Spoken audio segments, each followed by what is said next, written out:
section 2.6. In this section, we are going to study normal subgroups and quotient groups. Normal subgroups are some special types of subgroups. So far we have seen many things about subgroups. We have seen Lagrange's theorem. We have seen how to calculate the order of a product of two finite subgroups in a group. So such things we have already seen. Now we are going to study normal subgroups and quotient groups. So to start our discussion, let us consider the group with which we have become somewhat familiar, namely the symmetric group of degree 3. Recall that its elements are these: psi, psi square, phi psi, psi phi, where phi is this permutation of the set consisting of three elements that maps 1 onto 2, 2 onto 1, and it does not alter 3, whereas psi maps, let me just write like this, psi maps 1 to 2, 2 to 3, and 3 to 1. Then we have already seen that S3 is generated like this using these permutations or bijective maps and compositions between them. S3 has 6 elements, it's a non-abelian group. Now in this group we consider the subgroup H. It's the cyclic subgroup generated by the element phi. Since we know that phi is not equal to the identity and phi square is equal to E, which you can see from here, if you apply phi 2 times to any of element of this 3 element set, then you get the element back. Say if you apply phi to 1, then first you get 2. On that, if you again apply phi, then you will get 1 back. Like that with the other elements also, that is the case. So phi square equals identity, and as such this cyclic subgroup has only 2 elements. Okay. Now we are going to look at cosets of this subgroup in S3. Now we already know that there are right cosets and there are left cosets. Now how many of them will there be for H? To calculate that, we have that formula, index of H in S3. This is order of S3 divided by the order of H. 6 divided by 2 is equal to 3.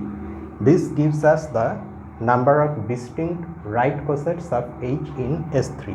But we also have seen in one of the exercises that the set of all right cosets and the set of all left cosets of a given subgroup in a group are in a one-to-one correspondence.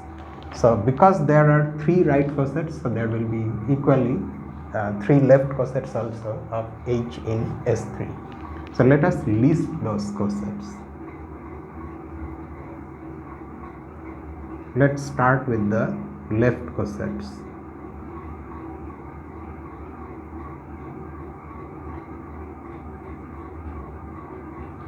We just want 3 distinct left cosets, so that will, because of this calculation, they will be the only distinct left cosets. One left coset, of course, is H itself.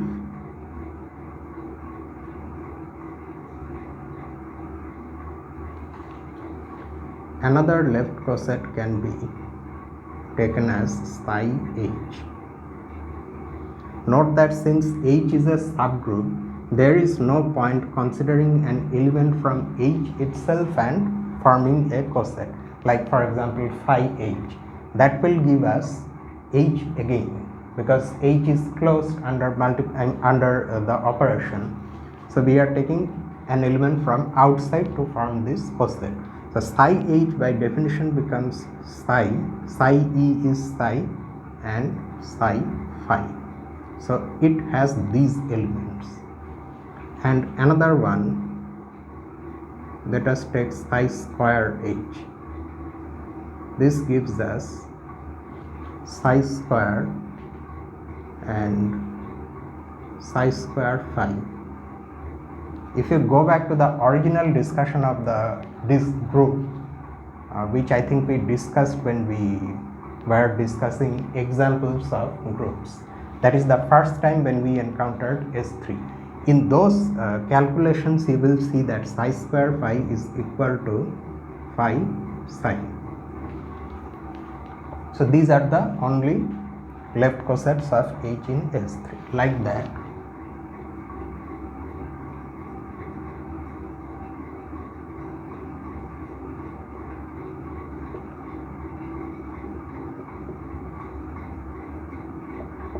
The right cosets of H in S3. The first one, of course, is H.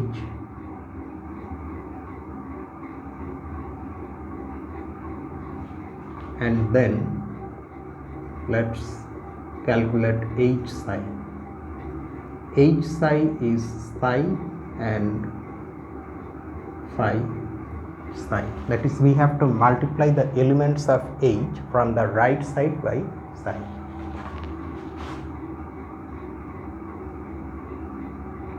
And then H psi square,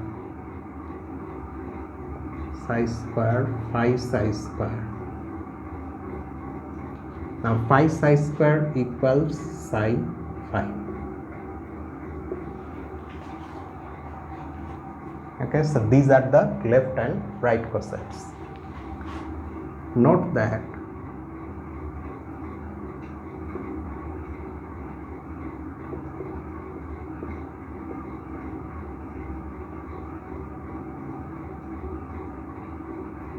the left coset psi h, that is this one, is not equal to any right coset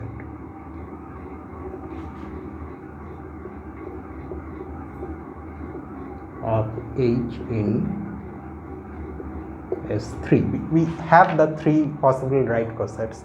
None of them is equal to this one. The first one, of course, is it has different elements E and phi. The only right coset which has psi is this one. However, the other element is phi psi, which is not present here. So psi h fails to be equal to any right coset. So for this subgroup H, the notions of left and right cosets are different. Every left coset is not necessarily a right coset. However, now we are going to see a subgroup of the same group in which left and right cosets will coincide, and such a subgroup is the cyclic subgroup generated by psi, whose elements are this. And this is coming from the fact that psi cube is identity and no smaller positive integral power of psi equals identity. So this is a subgroup, it's a cyclic subgroup. Now for this subgroup, just like what we did for H, we are going to do for N. So first we calculate the index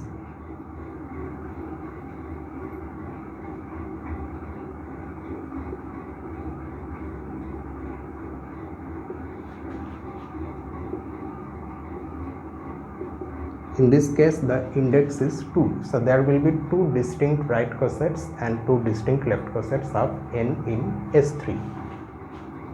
So we start by calculating the left cosets,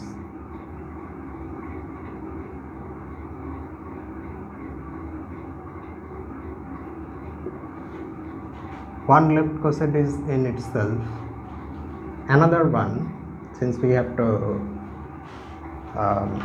use an element from outside of n, let us choose phi.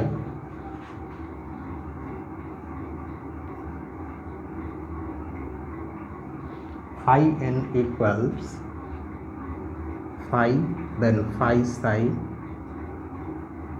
and phi psi square. Phi psi square is equal to psi phi. So these are the two left cosets, and then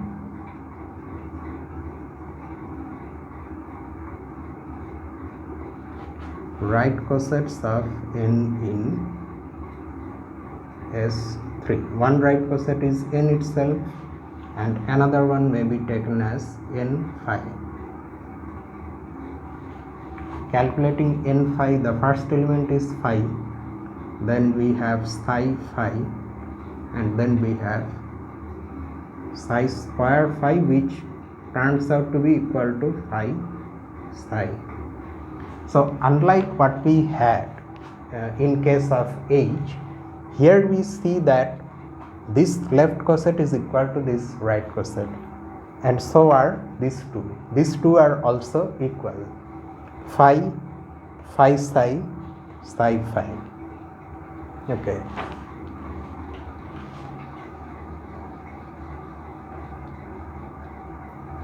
So the subgroups H and N in this respect are showing different behaviors, and it's the credit goes to the mathematician Galois, who recognized the fact that subgroups for which left and right cosets, these two notions coincide, are distinguished ones. That is, they will give us properties which are not present for subgroups like H, and that prompts our first definition. In this definition, we are going to define normal subgroups, that is, subgroups which behave like this, for which left and right cosets turn out to be the same. However, you will see that in the definition there will be no mention of cosets or equality of left or right cosets. The definition will be something entirely different. However, we will show after the definition, slowly, gradually we will show that we indeed get this same notion. That is, the definition, although it looks different and does not involve any equality of left or right cosets, is actually equivalent to the one we are seeing in this particular example. So let us see the definition.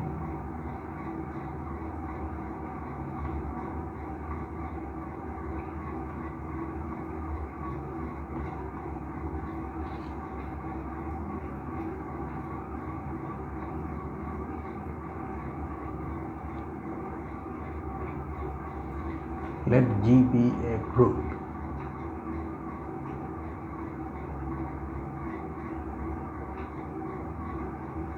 A subgroup n of G. This n is not this particular n. Okay, this is some subgroup. Is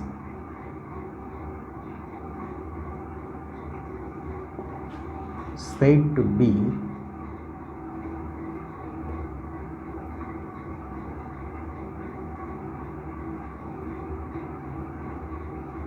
a normal subgroup of G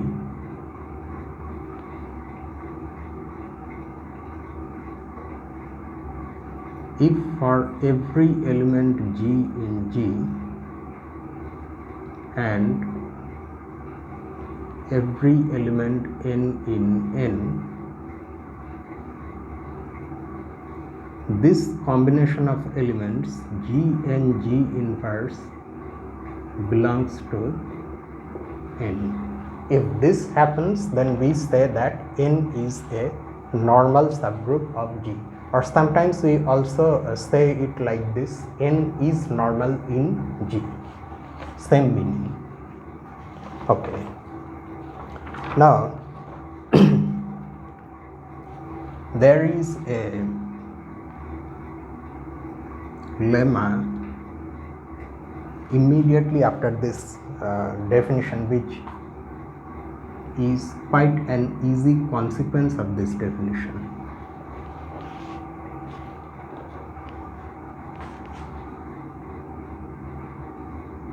N is a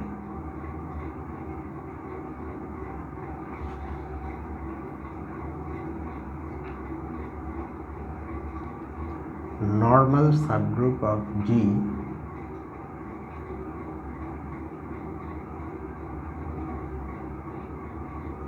if and only if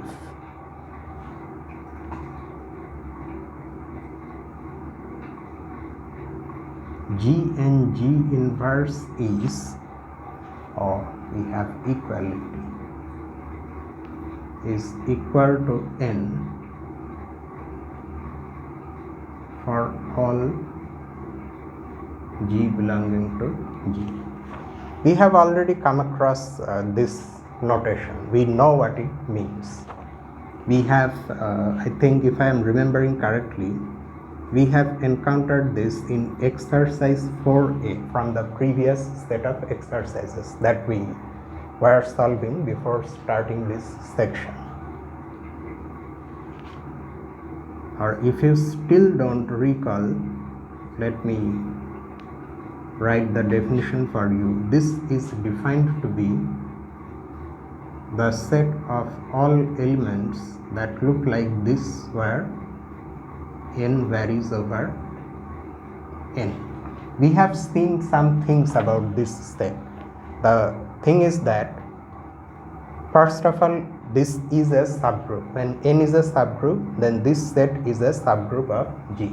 And the second thing is that there is a bijective map between this and n, so that when n is a finite subgroup of G, then the order of this subgroup is the same as the order of n.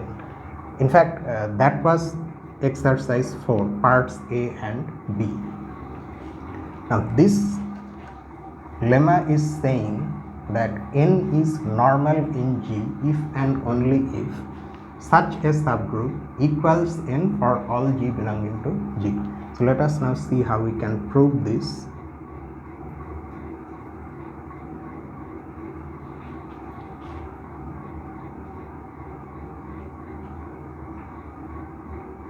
First, assume n is normal in G.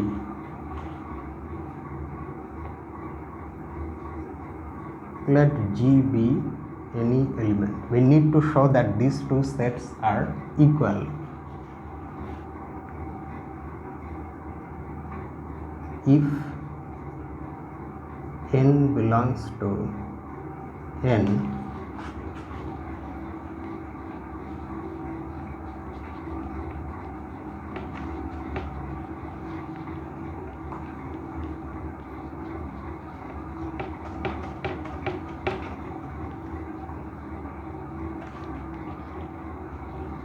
then from the hypothesis that n is normal, we have this: G and G inverse belonging to n. So here we are simply using the definition, that's all. But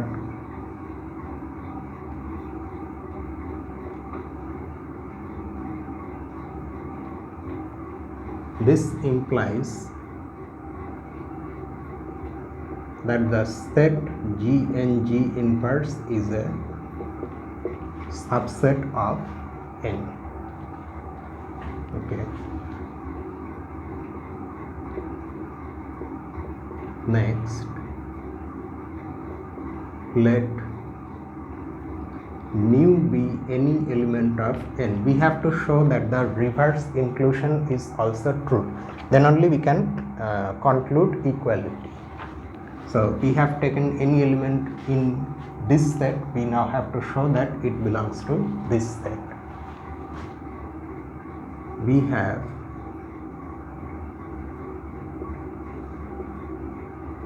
nu equal to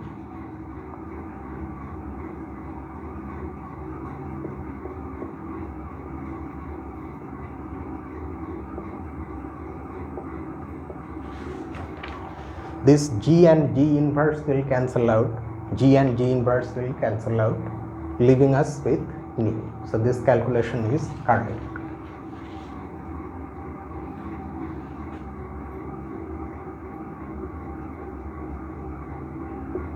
Note that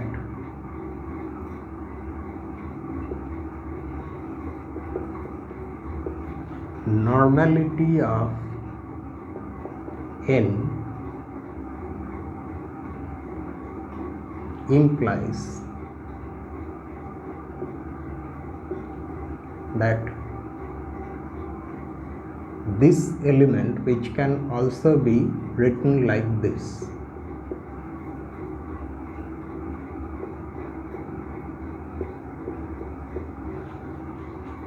belongs to n. Okay, what are we writing, or what are we saying here exactly? We are saying that this element belongs to n, but how is normality implying this? Note that normality means that for every n belonging to n and every element from the original group, G and G inverse will belong to n. Here, in place of the element from n, we have taken nu, and in place of an arbitrary element from the group, we have taken G inverse. So for G inverse also the same thing will be true, that this form of product will belong to n. So G inverse nu, G inverse inverse will belong to n, which turns out to be equal to this element. But then what do we have? So let us see. G times some element in n times G inverse.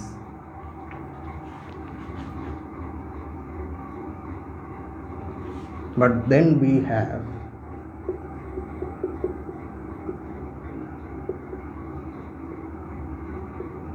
nu equal to G inverse nu G inverse belongs to G and G inverse, because this element in the middle belongs to n. We have shown that now. So any element in n, nu, also belongs to this. Hence n is also a subset of G and G inverse.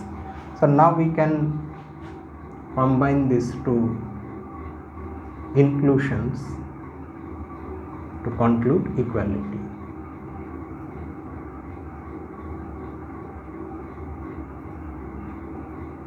We thus have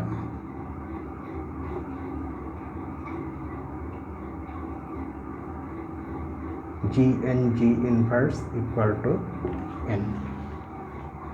Note that we are not done yet. This is only one half of the statement.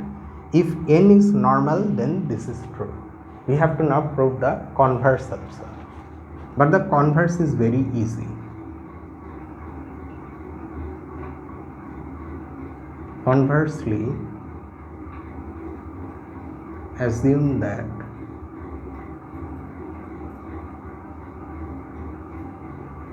G and G inverse is equal to n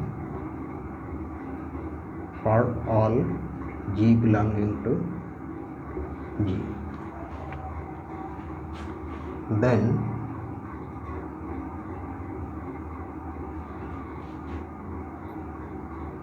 for any G belonging to G and n belonging to n, we have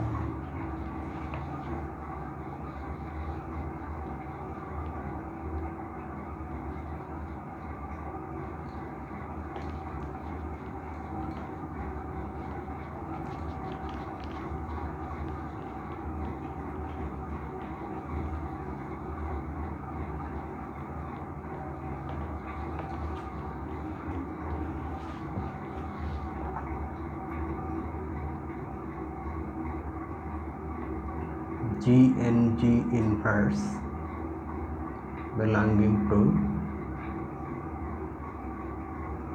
GNG inverse, and hence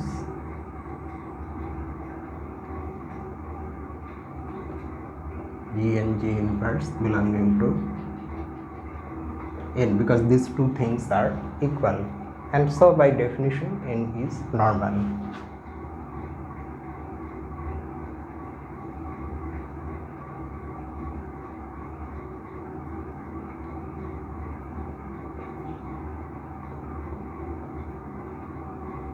N is a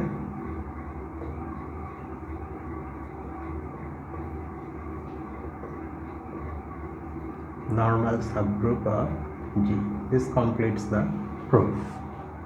So our definition that N is a normal subgroup which involves elements and a particular type of product of such elements belonging to a set, that has now been replaced. I should not say replaced, but there is an equivalent definition which involves groups, that is G and G inverse and N.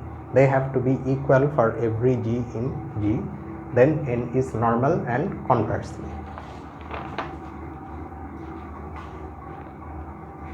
Okay, now this particular result may create a confusion. Note that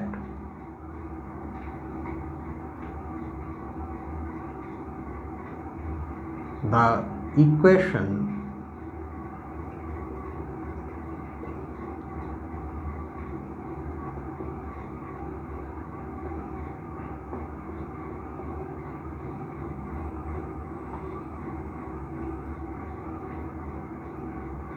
does not mean that for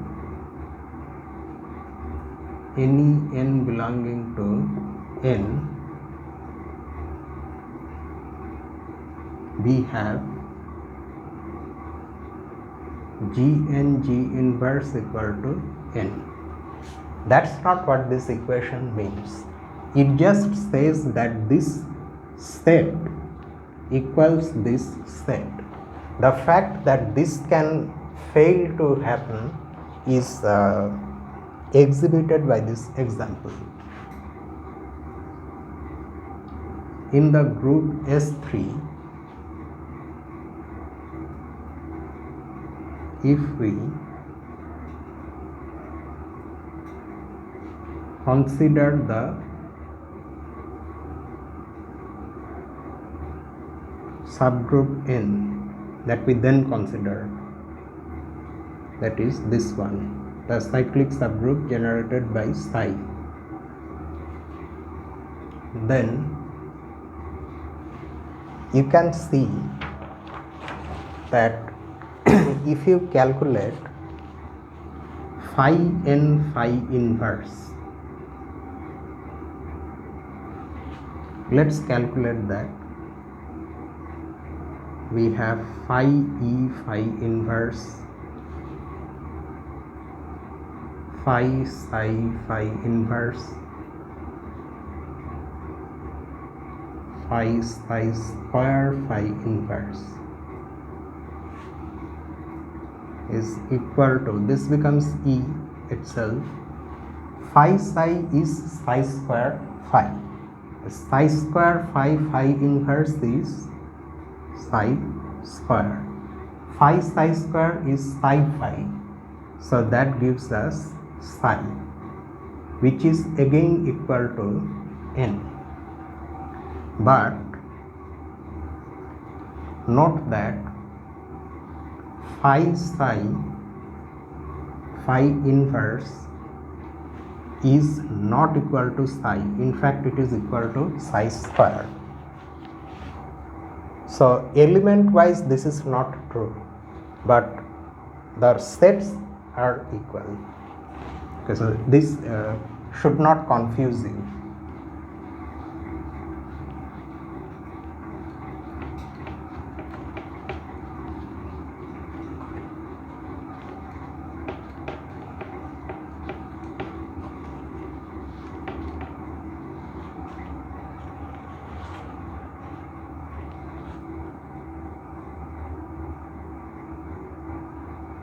Now there is another equivalent condition for a subgroup to be normal in a group.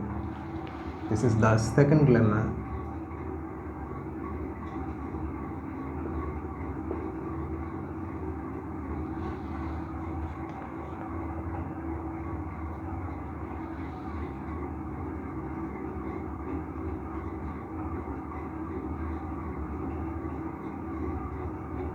The subgroup N of G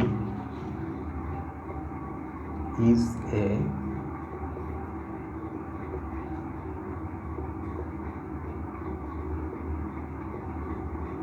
normal subgroup of G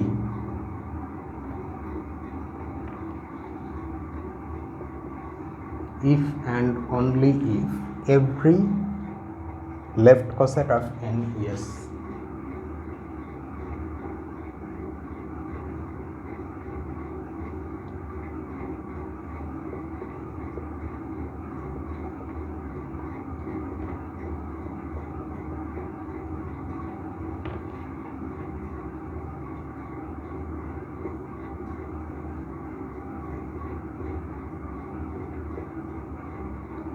a right coset of N in G.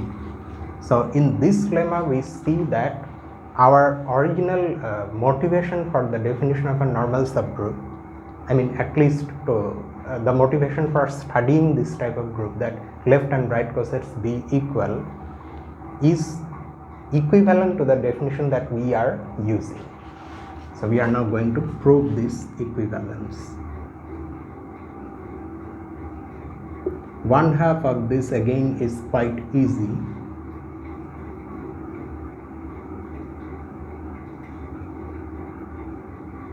Assume that N is normal in G.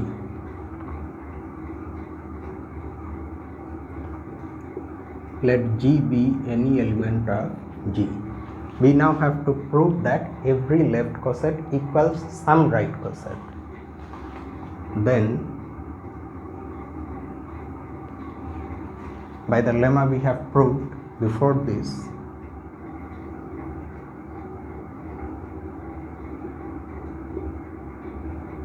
by lemma 261,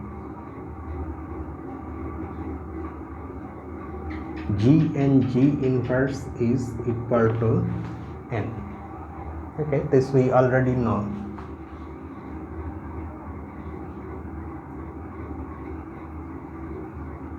Let N1 belong to N. Okay.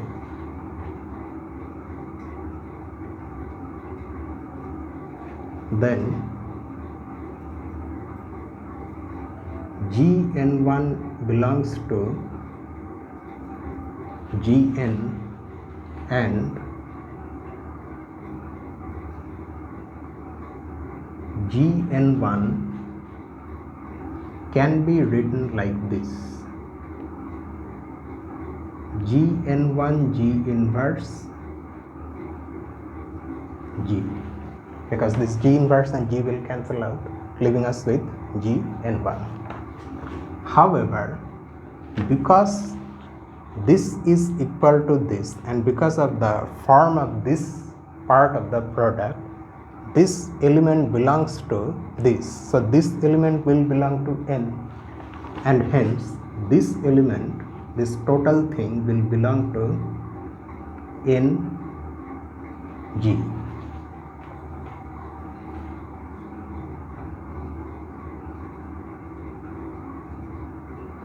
Note that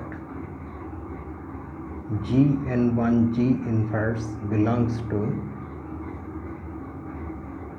Gn G inverse, which is equal to n. That's why this is happening. Hence,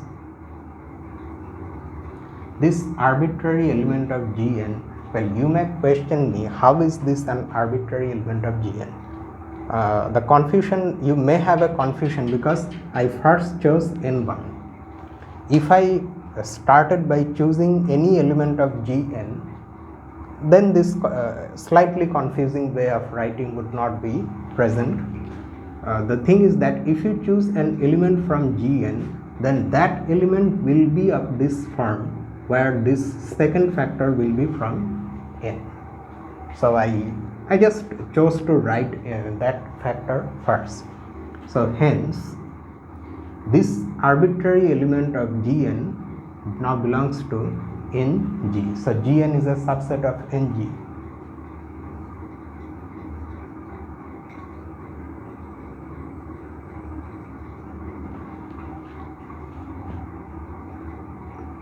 Again,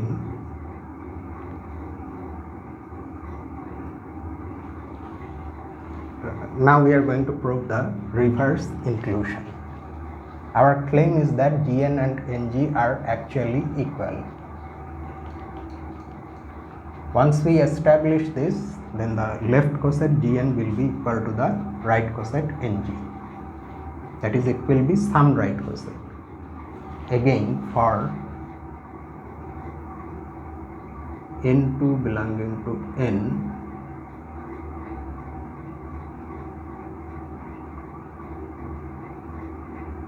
we have, now we want to prove that this is contained in this. n1g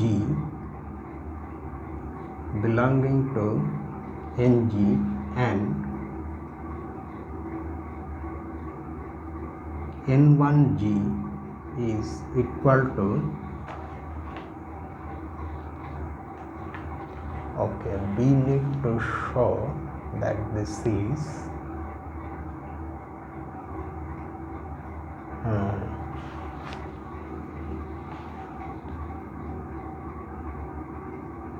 G inverse n1g. Okay, this element can be written like this. Now,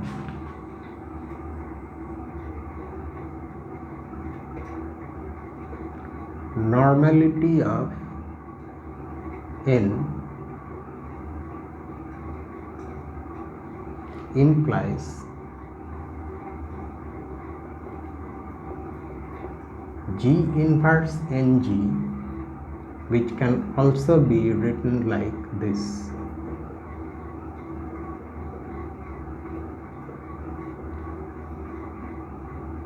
Is equal to n. Note that normality implies that this equation is true for any G belonging to G. So in place of G, now we are taking G inverse, which after all is again an element of G. So this is equal to n. N implies this is equal to n, and so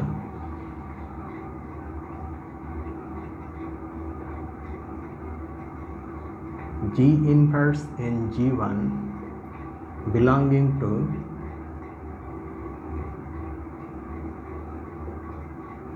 this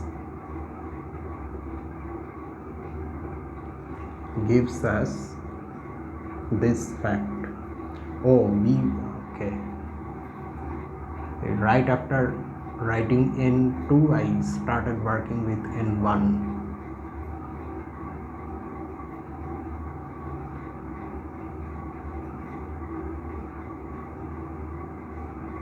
This belongs to n. Hence, n2g which equals G inverse into G belongs to Gn, because this thing belongs to n. So any element of Ng now belongs to Gn. Thus Ng is also a subset of Gn. We now combine these two inclusions.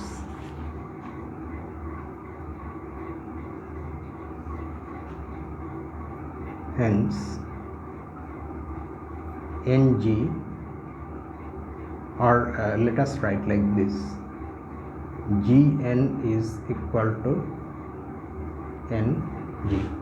So we have proved that if n is normal in G, then this left coset Gn of n equals a right coset. Actually it is coming, it becomes equal to this particular right coset, but we don't need that extra fact which is coming from the same element.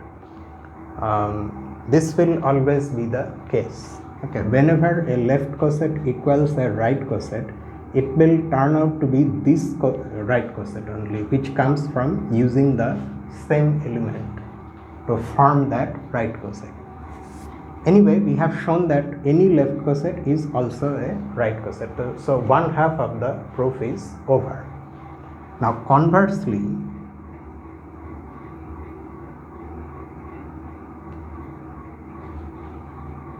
let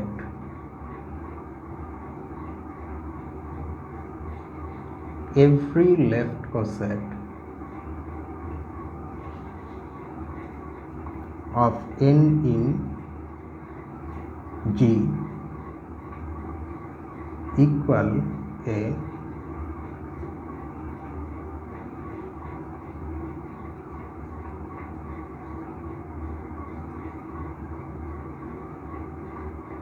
right coset of n in G.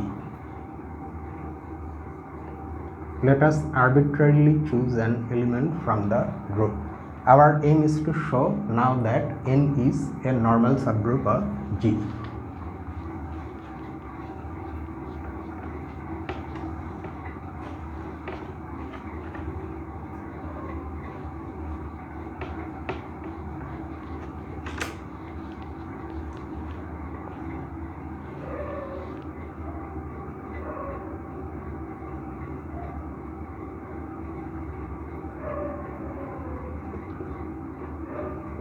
To show that n is a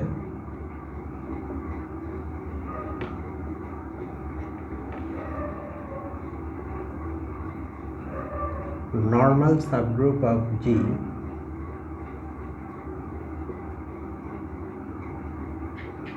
it's enough due to lemma 261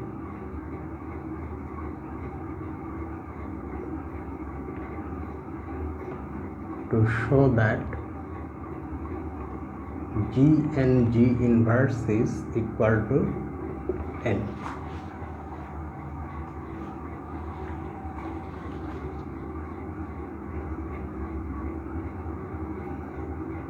Consider the left coset.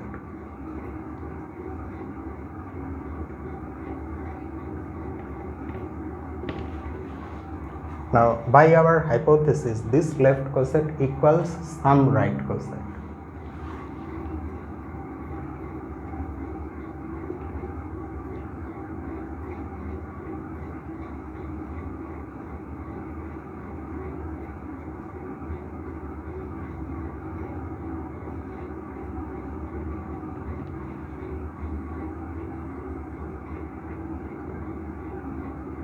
Some right coset of n in G.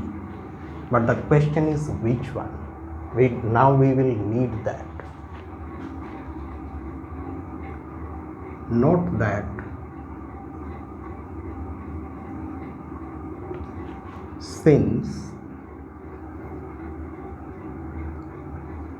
the element G belongs to the left coset Gn, it should also belong to the right coset which equals this left coset.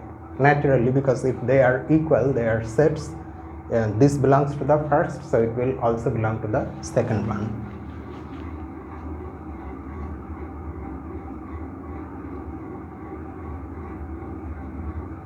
G must belong to the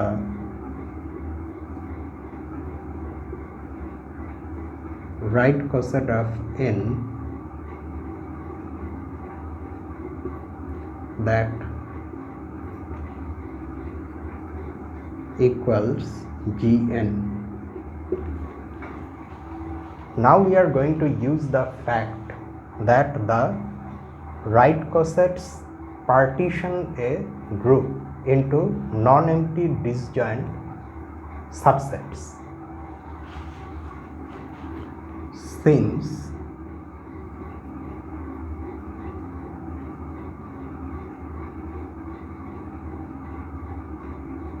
also recall where that fact is coming from.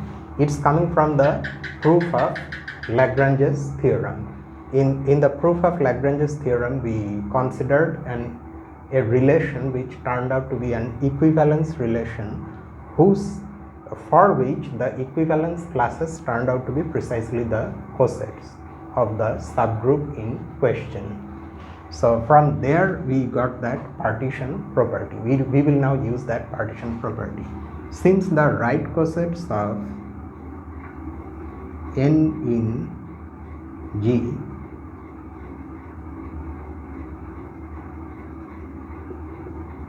partition G into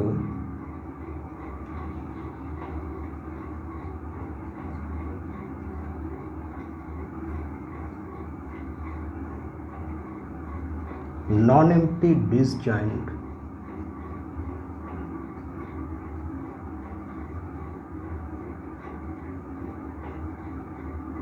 equivalence classes and the element G. So that means what? The element G, which has to belong to some right coset, will belong to exactly one right coset, because distinct right cosets are disjoint. The element cannot belong to two different right cosets at the same time. So we have to find a right coset of n in G which contains this element, and that can only be the right coset which equals this left coset. Because if any other right coset also equals this left coset, then the two right cosets will be equal. In that case, they are not distinct, and there is one particular right coset which contains this element, namely this one in G, which can be seen by considering the identity element from n. So EG must belong to NG, which equals G. We must have this Gn equal to Ng. So now you see that if the left coset Gn does become equal to some right coset, then it must be that particular right coset. It cannot be anything else. Gn is equal to Ng. This implies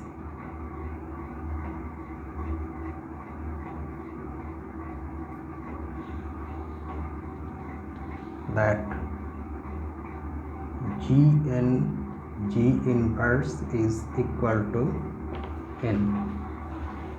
How we get Gn G inverse equal to n from this equality, this I leave to you. I think you can prove that easily.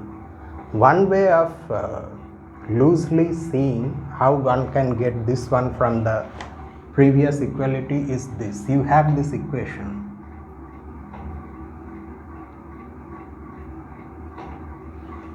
What you do is you multiply on both sides from the right by G inverse, as if n were an element of the group, not a set, and then these two things cancel out and you are left with this. This, however, is only a crude way of seeing what is going to happen. It's not a proof, but you have to prove it from this equality, which is quite easy. You just consider an element here, and then somehow using this equality of these two cosets, you conclude that that element belongs to n, and conversely also n will be contained in this, so that the two sets will be equal. So this proves that n is normal in G by lemma 261. Hence n is a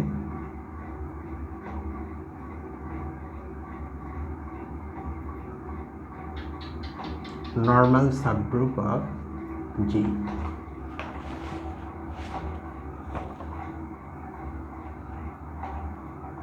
So we have finally proved that our original definition of a normal subgroup and this condition for left and right cosets being equal are actually equivalent.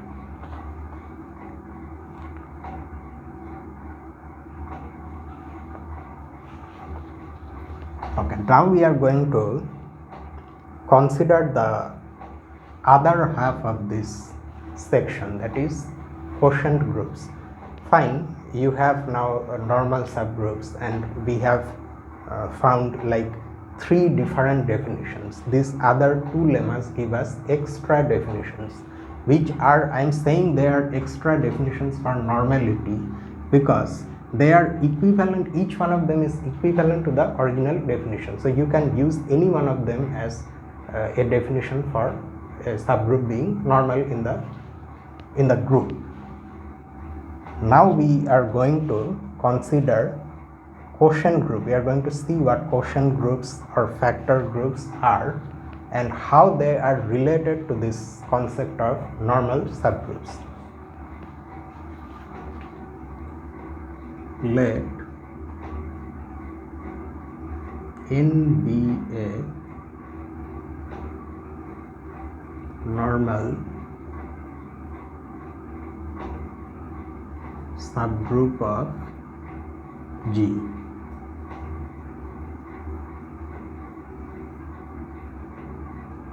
We denote by this symbol G by n the set of all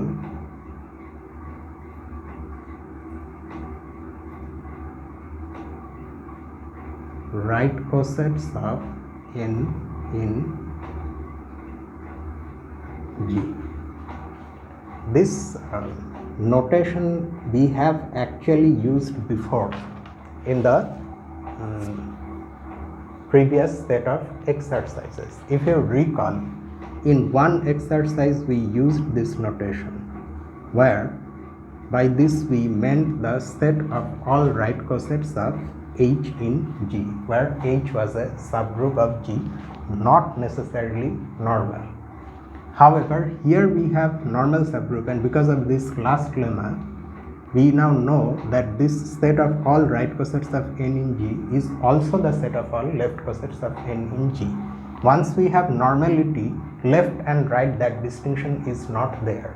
Coset is just coset. You can either consider it to be a left coset or a right coset. It does not matter, they are equal. Now based on this, we have this next theorem.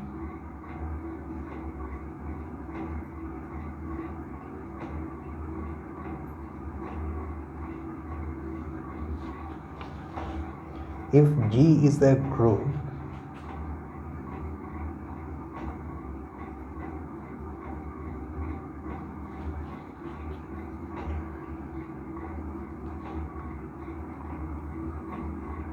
in a normal subgroup of G,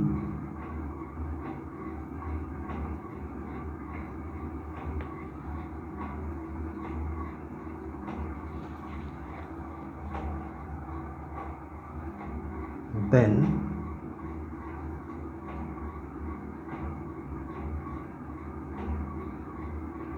this set is also a group.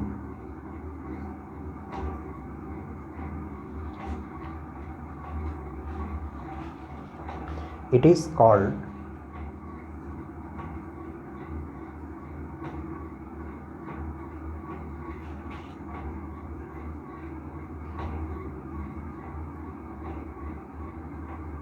the quotient group or the factor group.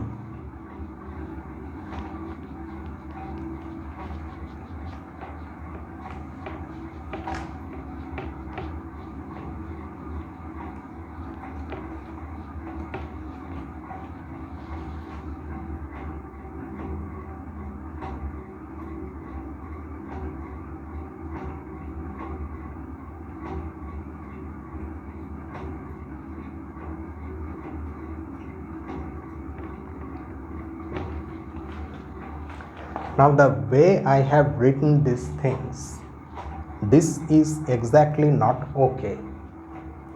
You may have noticed in this statement we are just simply saying that G by N is also a group. But what is the binary operation? We have to mention that. I should have mentioned that here in this statement. In the text there is no problem because the binary operation has been mentioned here. However, I want to include that in the proof itself.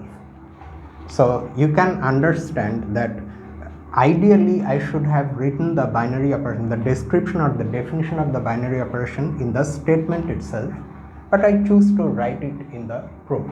In that sense, this is a group. G by N is not a group under any binary operation that may be defined on G by N, but a particular binary operation that we will see in the proof.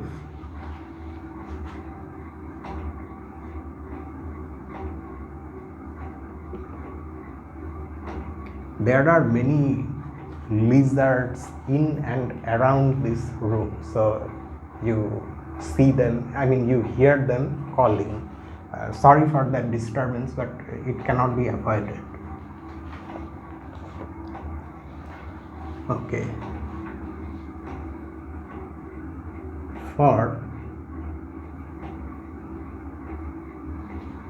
So now let us first see what we have. G by N, in G by N we have cosets of N in G. For the sake of definiteness, let us consider them as right cosets, although they are also left cosets. Now we need to define an operation which will take two right cosets and give us another right coset, and which will also turn this into a group. So let us take two right cosets for NA and NB belonging to G by N B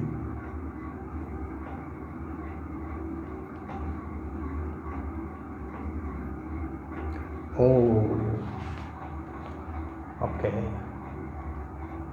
Now I cannot directly write this. There is a problem, because the product I am now going to write, that is as yet not defined.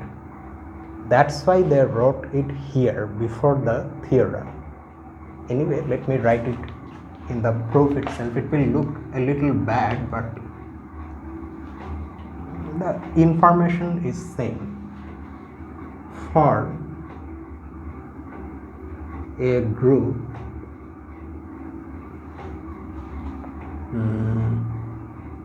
what should I call? Let us call it P. For a group P and subsets K1 and K2 of P, we define this product of K1 and K2 to be the set of all such products where the first factor is coming from K1 and the second factor is coming from K2. Okay, so this is a definition which allows us to take the product of any two subsets of a group, where you know that in this product we are using the binary operation of the group.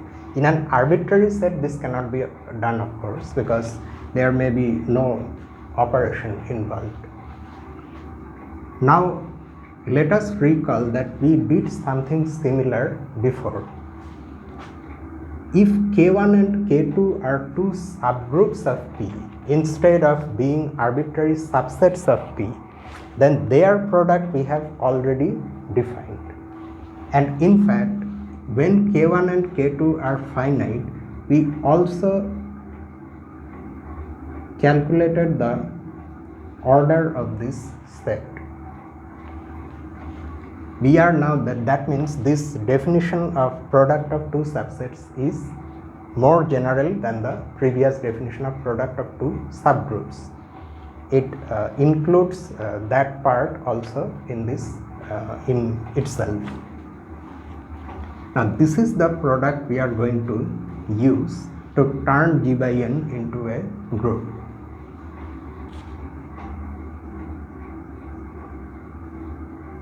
We now claim that under the above product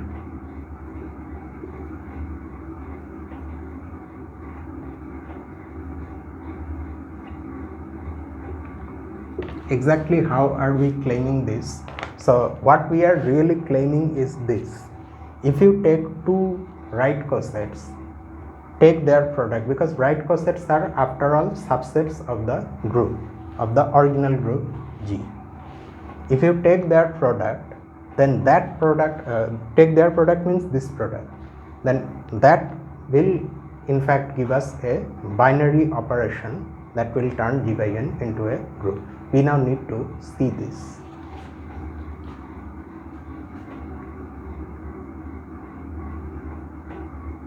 Okay, so there are several things we need to verify here. Let NA and NB be two right cosets, that means elements in G by N. Then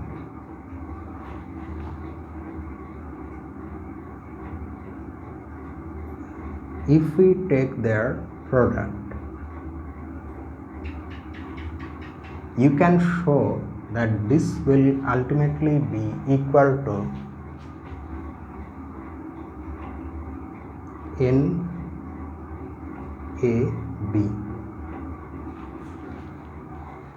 In showing this, you have to of course use this definition of product and also the fact that N is a normal subgroup.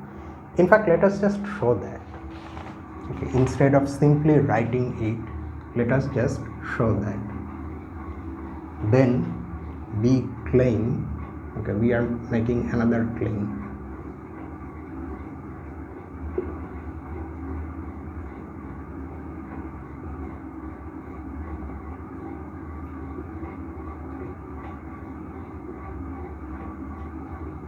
Is equal to NAB. So usual, you have to first consider an element here, show that the element belongs to this, and then conversely. So let N1 and N2 be two elements in N. We can use them to form a general element in this product. Then N1A, N2B belongs to this. This is how a general element will look like in this set. Since n is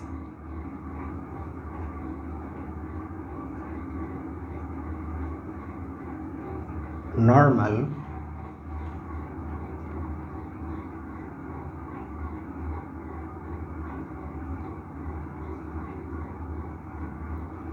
an2, okay, an2 belongs to what? an2 belongs to this left coset. By now we know that normality of n gives us the fact that this left coset is equal to a right coset, and not just any right coset, this right coset. Okay, so from there, from normality of n, we are getting this. Hence an2 is equal to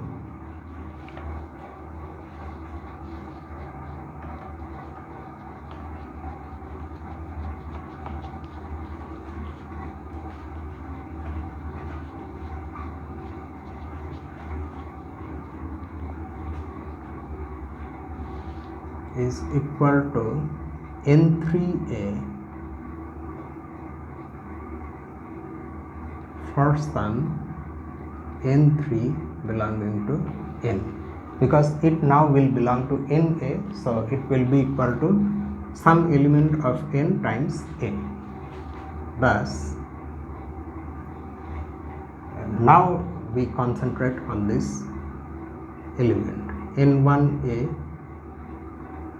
n2b.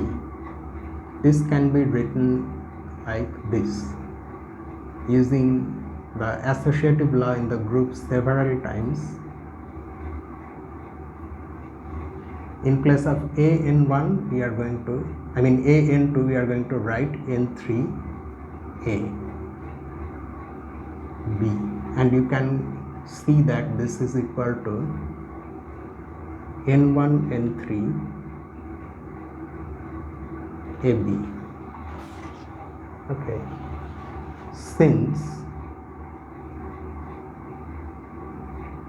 n1 n3 belongs to n, n1 n3 belongs to n because n1 belongs to n and n3 belongs to n, and because n is closed, it's a subgroup, so it is closed. So n1 n3 belongs to n. We have n1a, n2b, which we have found that it's equal to ultimately n1 n3 ab. This belongs to nab.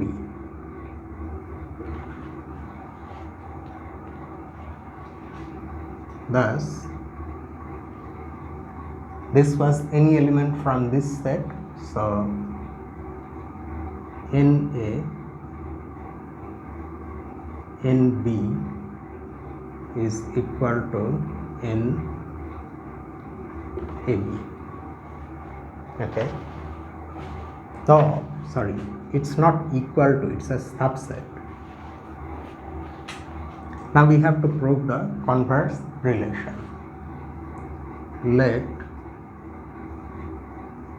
n4 belong to n, then n4ab belongs to nab. We now have to express n4ab as a product of two elements, one of which belongs to this and one of which belongs to this. Okay, how can we possibly do that? Oh, that is rather easy, much easier than the previous one. And n4ab is equal to n4a eb and this belongs to NA NB. This belongs to NA, there is no doubt about that.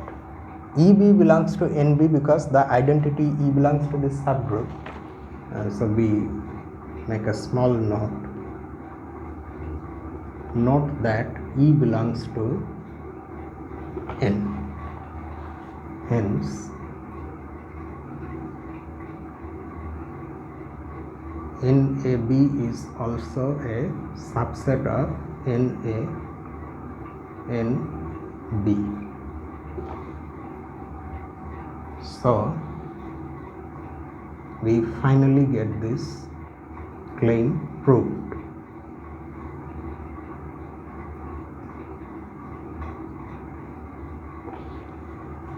Okay, so we have proved only this much, but there is another problem with this definition which needs to be addressed, which is that this operation, or at least I mean this one where we are using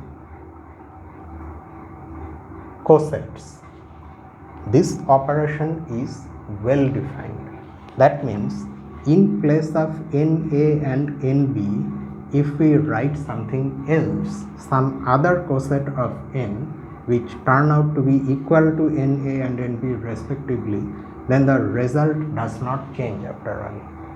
And then only we can use this operation, otherwise it's useless. It's not a well-defined operation and we can't use it to form a group. I think I need some ink.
We next show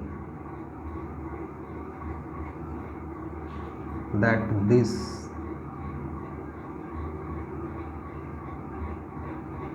product of cosets is well defined.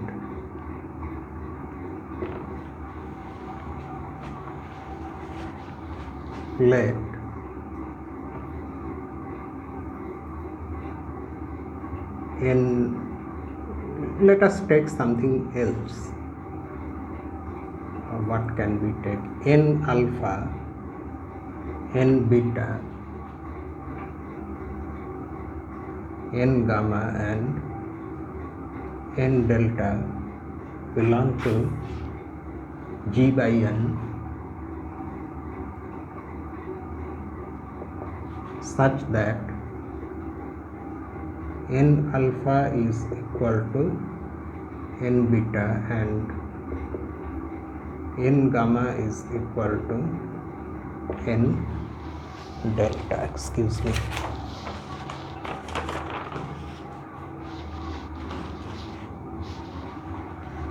Okay, now our aim is to prove that N alpha times N gamma is equal to N beta times N delta. That will prove that the product of cosets is well defined.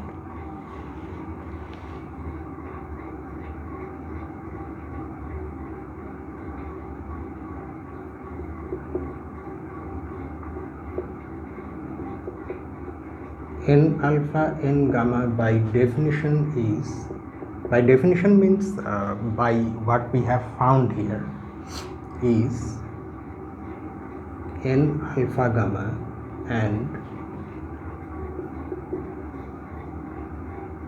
n beta and n delta, their product becomes n beta delta. We need to show that these two things are equal.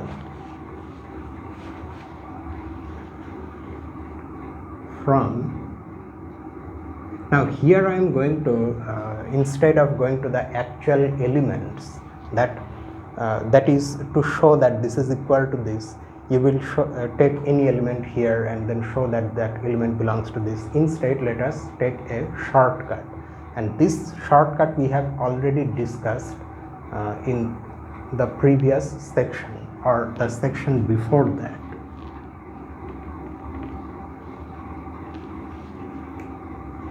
Now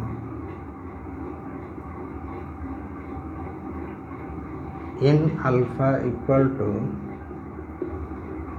n beta is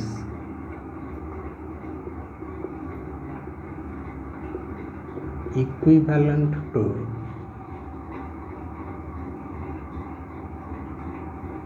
n alpha equal to n beta is equivalent to this alpha beta inverse belonging to n, and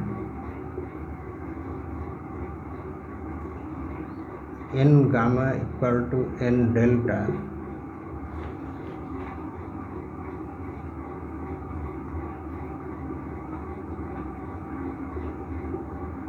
is equivalent to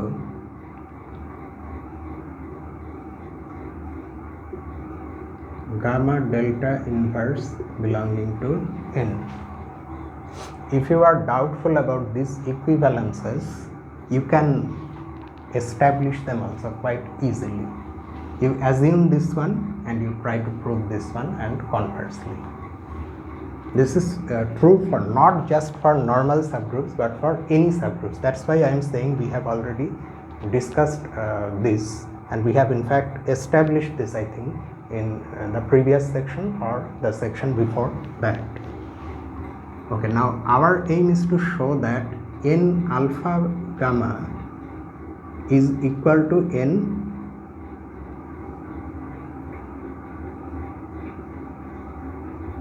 beta delta. Equivalently, we can show also this alpha gamma beta delta inverse belongs to n. Now this element becomes what? Delta inverse beta inverse. Okay. So alpha and beta have actually been separated.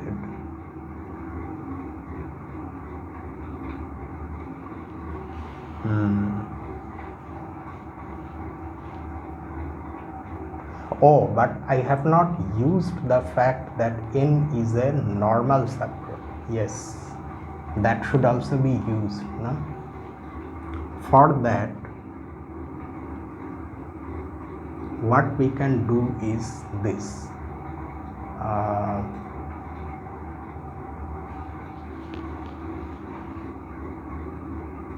Instead of considering, let me just see what is to be done. Right cosets, I can consider left cosets because they are the same thing, because of normality of n, and this in turn is equivalent to, but still we will have that thing, that is this. You can write this is equivalent to alpha inverse beta belonging to n. Now one part I am having from here, but then what do I do with alpha and beta inverse? Can I do some trick?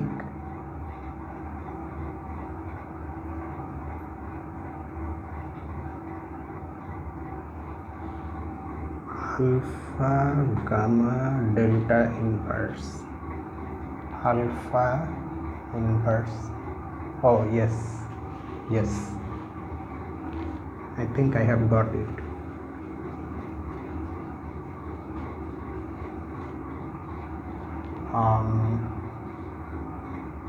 Now let me write it properly.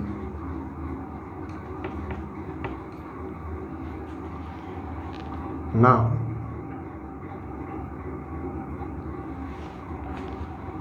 let us start with this. Let's write the easier one first, which will be immediately used. N gamma equal to N delta is equivalent to gamma delta inverse belonging to N, and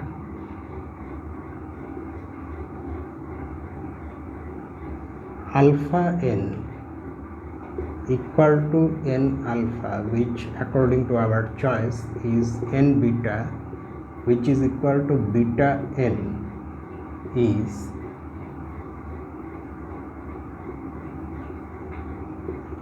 equivalent to alpha inverse beta belonging to N.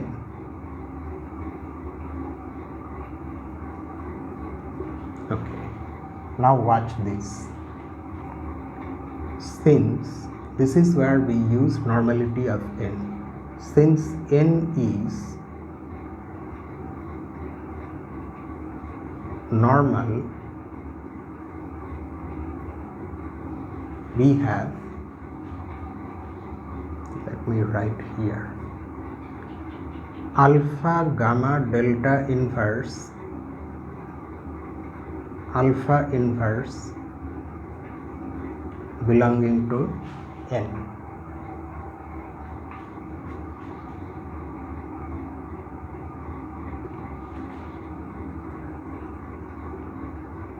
This along with, oh, then again I have alpha inverse. Now then I will again have problem.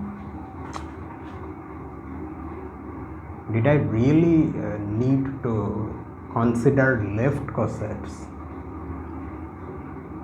What I need is alpha gamma delta inverse beta inverse, alpha beta inverse, alpha beta inverse.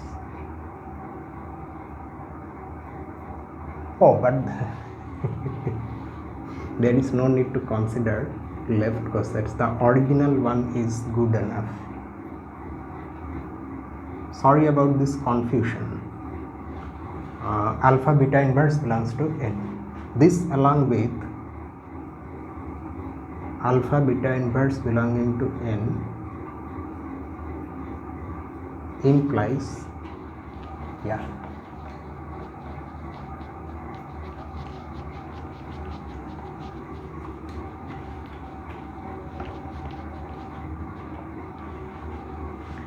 so this element belongs to N, this also belongs to N, so their product will also belong to N. So this implies alpha gamma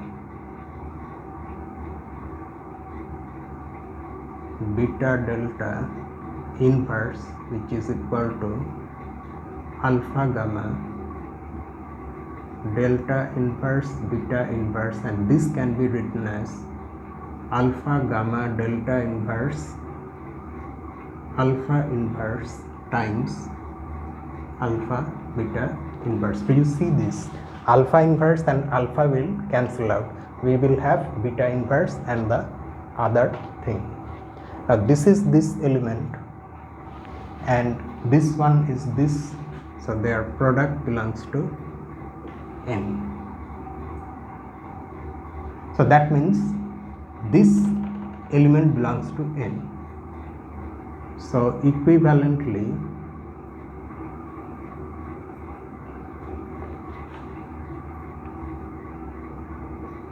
n alpha gamma is equal to n beta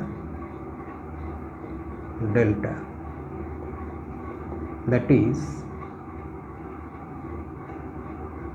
n alpha n gamma is equal to n beta n delta. So the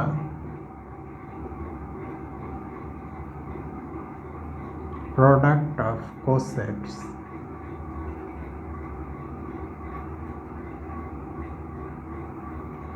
we have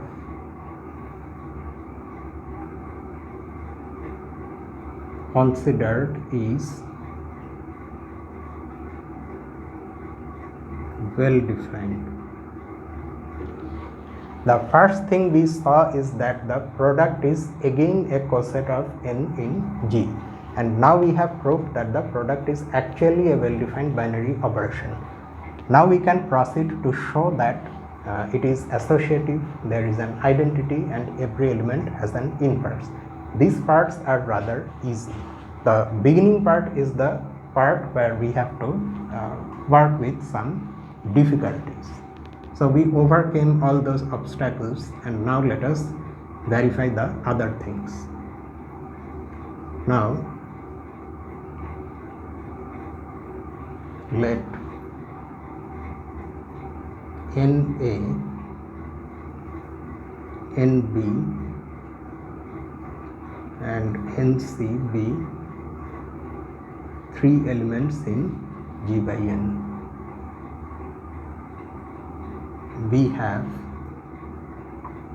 We are now going to verify that this product is associative.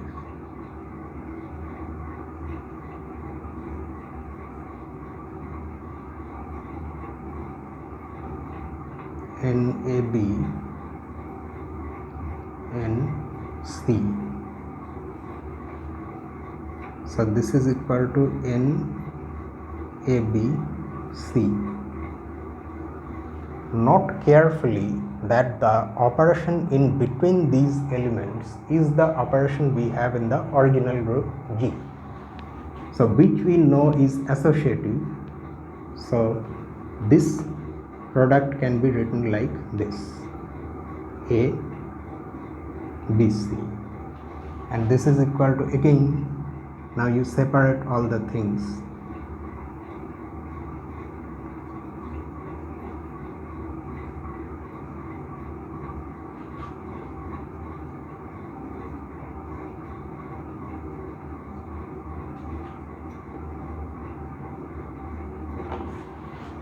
So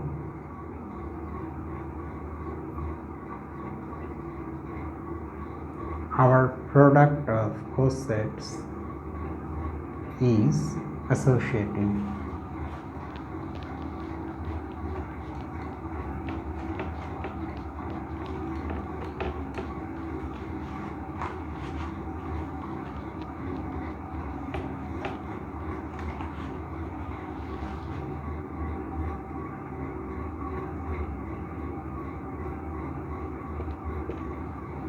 Next, we want an identity element which turns out to be the subgroup N itself, because that is also a coset. Next, NA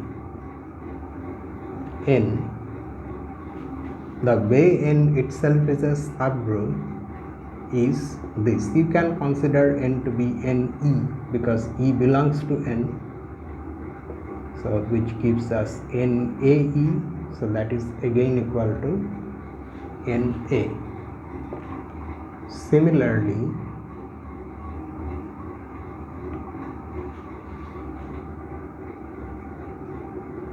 NNA is also equal to NA. Thus, N belonging to G by N acts as an identity element.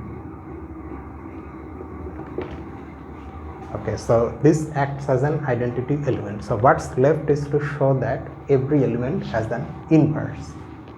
Finally,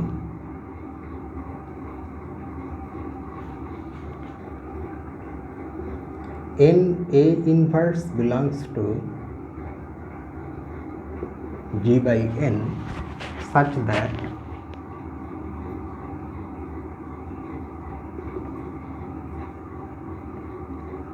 NA inverse is equal to NAA inverse, that is NE, that is equal to N, and also this is equal to A inverse A, NA inverse N A. Thus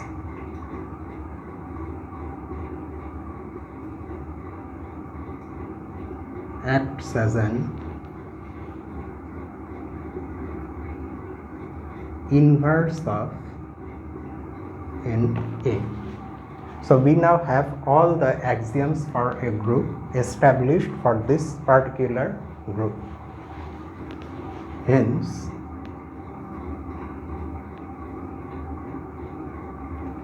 G by N is a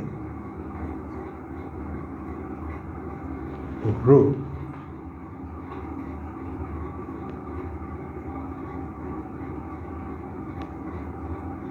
under the product of cosets V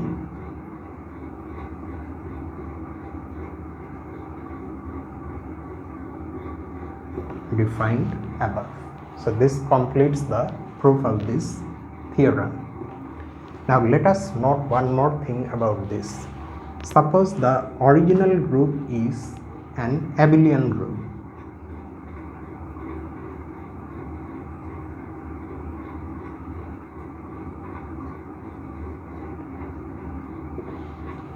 Then it follows that the quotient group is also abelian.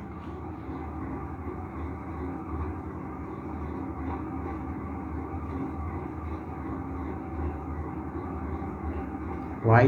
Because if you take two cosets in G by N,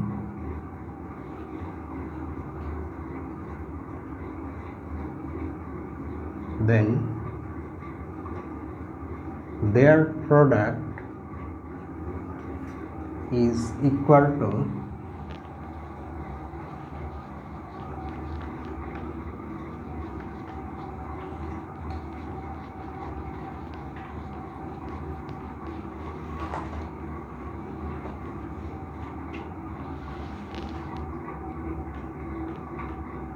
A B. Since the original group is abelian, this can be written as NBA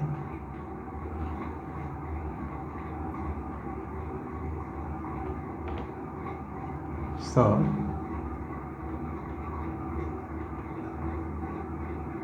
is also abelian. So commutativity of the original group gets transferred to the commutativity of any of its quotient group or any of its factor group. There is one more aspect about this quotient group, which is this.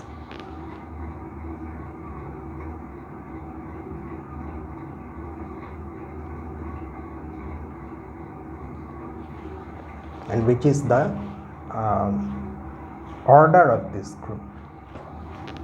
Let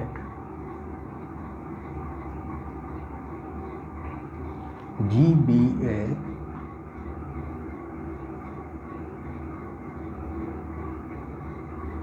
finite group and N be a normal subgroup of G. Then the quotient group G by N is also a finite group, and its order, in fact we have found this in the proof of Lagrange's theorem.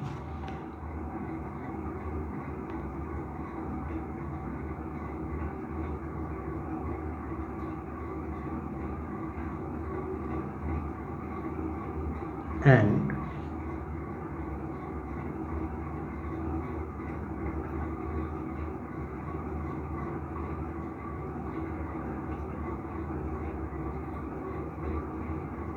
in fact this is nothing but the index of n in G, which by definition is the number of distinct right cosets of n in G, since the elements in this set are cosets of n in G, so that is the order. Now before we end this section, I mean the text part of this section, after that we have exercises. Let us see one example. Let G be the group of integers under addition and n be the group of multiples of 3, integer multiples of 3. Then we know that n is a subgroup of G. We have already seen this type of things in the examples of groups which we considered before, and then n is a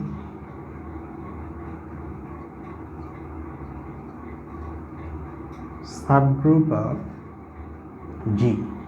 And not just that, since the original group is abelian, so n is also a normal subgroup, because in an abelian group there is commutativity, so every subgroup is normal, because every left coset will trivially be equal to the corresponding right coset. Since G is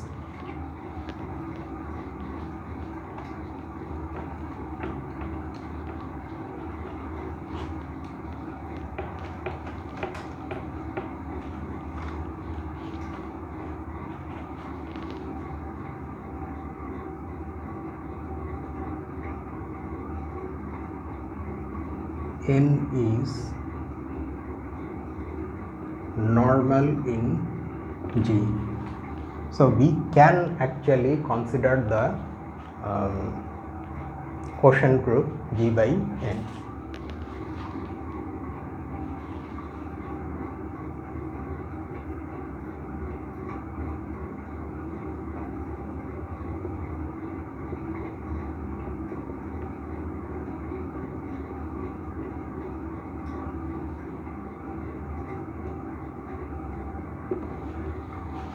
Let us calculate its elements. Now before we do that, let's change the notation a little bit. Usually we write a coset like this, where we assume that the binary operation is there, and we are not writing the binary operation because we are using multiplicative notation. However, here the binary operation is actually addition, so if we want we can use addition. So instead of writing NA, we are going to write n plus a. Okay, so that is the thing I wanted to mention. Now any arbitrary coset or any arbitrary element in this group will look like what? N plus a, where a is an arbitrary integer. By the Euclidean algorithm, if you divide a by the integer 3, then you get this q times 3 plus r, where q is the quotient and r is the remainder. R can be R will be non-negative and R will be less than 3. So here there are exactly 3 possibilities for R: 0 or 1 or 2. When R is 0, then A is of this form 3q. When R is 1, A is of this form 3q plus 1. When R is 2, A is of this form 3q plus 2. Now based on these 3 different types of forms for A, we will get 3 different cosets. How? Say R is of this form. Note that since 3q is a multiple of 3, so 3q belongs to n, because n has multiples of 3 in it as its elements. So because n is a subgroup, this will not give us a new coset. We have already said this before. You see, when we calculated this coset phi n, this left coset of n means that n in S3. Okay, we said that we are taking phi from outside to avoid having n again, but that is precisely the thing happening here. Since 3q belongs to n, so this coset will be nothing but n. Just like that,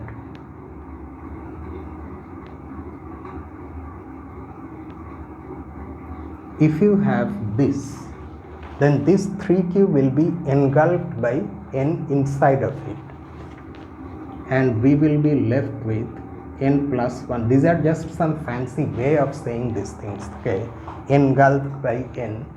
The fact is that these 2 things are equal, which you should convince yourself using logic. The thing is that this coset as a set is equal to this set. Just like that, these statements, veracity of these statements I leave to you to verify.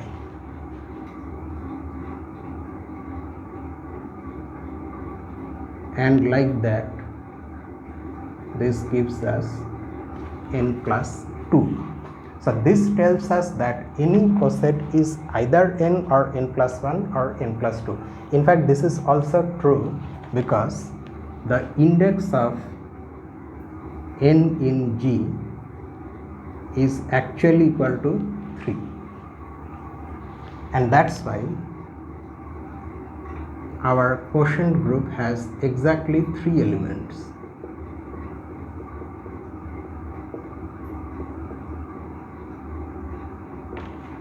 So although the original group is infinite and so is the subgroup, but the quotient group is finite. It has only 3 elements. We can draw a small figure also. You see,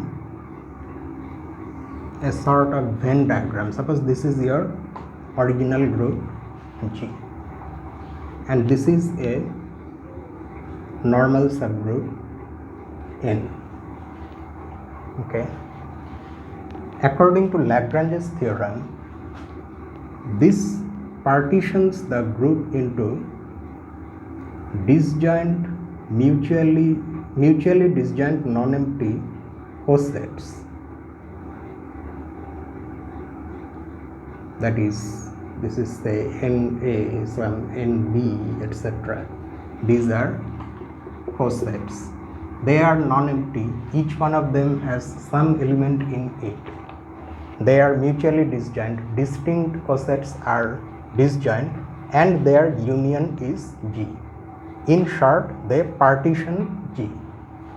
Now, when we form G by n, we are considering these cosets as elements, and with these new elements, which are themselves cosets, we have a group G by n. Now there is a relation. It's not just any group, there is a relationship between the group structure in G and the group structure in G by N, which we will explore in the next section. But now coming back to the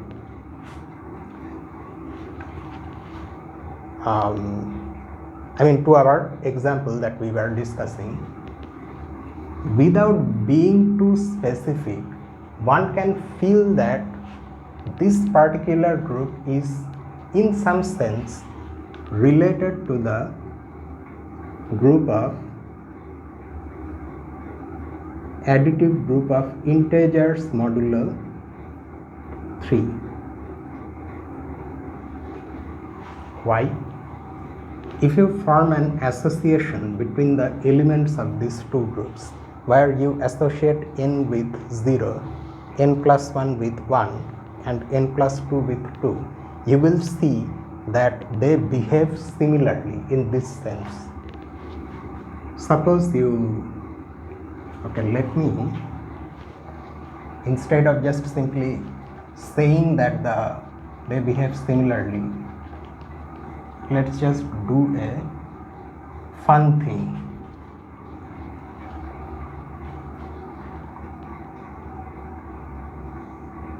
Let us form the composition table for these two groups.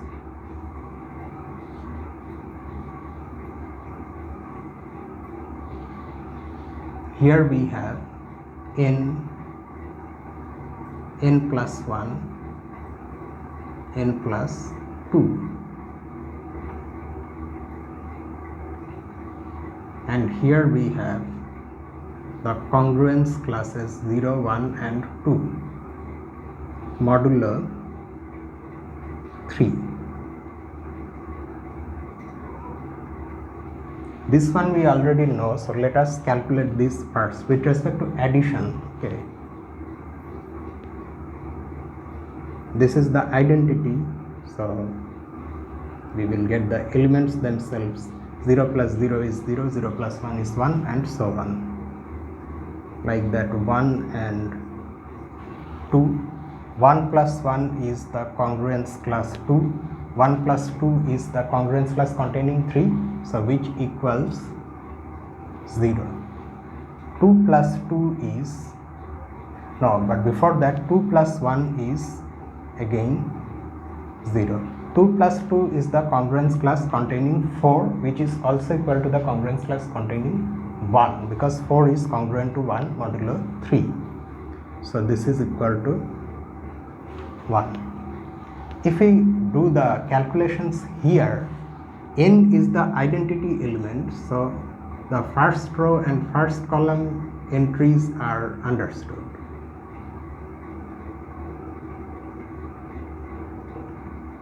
N plus 2. N plus, if you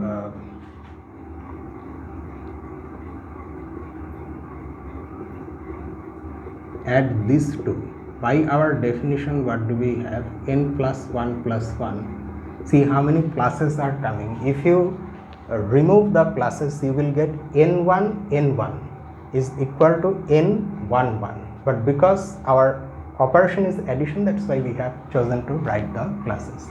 This, however, is ordinary addition.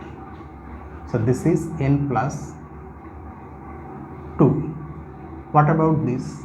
This will be n plus 3, but that 3 will go and vanish inside n. So this is n. Like that, this is also n. And n plus 2 plus n plus 2 gives us n plus 4. From that 4, 3 will go inside and vanish inside n. We will be left with n plus 1. So if our association is this, n is being associated with 0, n plus 1 with 1 and n plus 2 with 2, you can see that the composition tables are in this sense the same, as if you have only one group. Here you have decided to name the elements like this, n, n plus 1, n plus 2, and here you have decided to name the same elements using this some other symbols. But the group structure, both the groups have the same group structure. What we mean by that is this: when you operate n with itself, like here you are operating 0 with itself, you get n, you get 0. When you operate n with n plus 1, you get n plus 1. When you operate n with n plus 1, you get n plus 1. Operate 0 with 1, you get 1. You operate n plus 2 with n plus 2, you get n plus 1. You operate 2 with 2, you get 1. It's as if there is a mirror in between these two worlds. This is you, and this is your mirror image. The mirror image looks different. However, whatever you do, correspondingly your mirror image reciprocates inside the mirror. So the thing that is happening inside the mirror is not the same thing that is happening here, but it's just like what is happening in reality. So this type of relations will be discussed in the next section. One last thing I want to mention is that when you form a quotient group from a group, it's like you are collapsing many points into one point. Like there are many elements in this normal subgroup. Instead of all those elements, you are considering one element in the quotient group.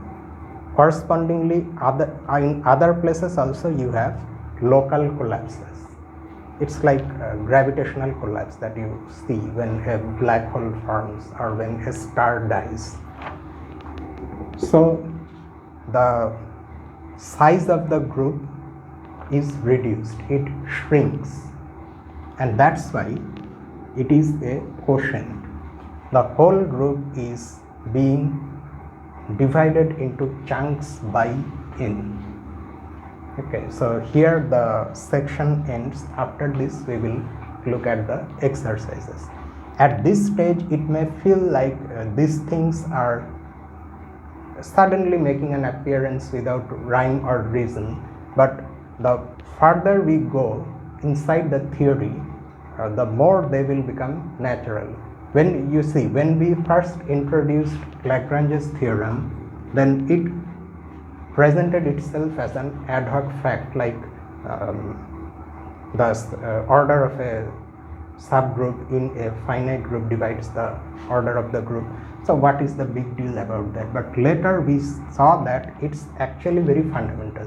Similarly, forming quotients will also become more and more fundamental the more we learn about group theory. So I end the video here.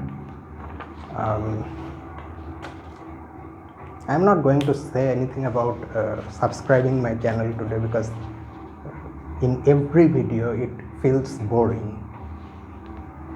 So that's it. That will be all for tonight. So this is me, Lucifer, from a mathematical room. Have a nice night.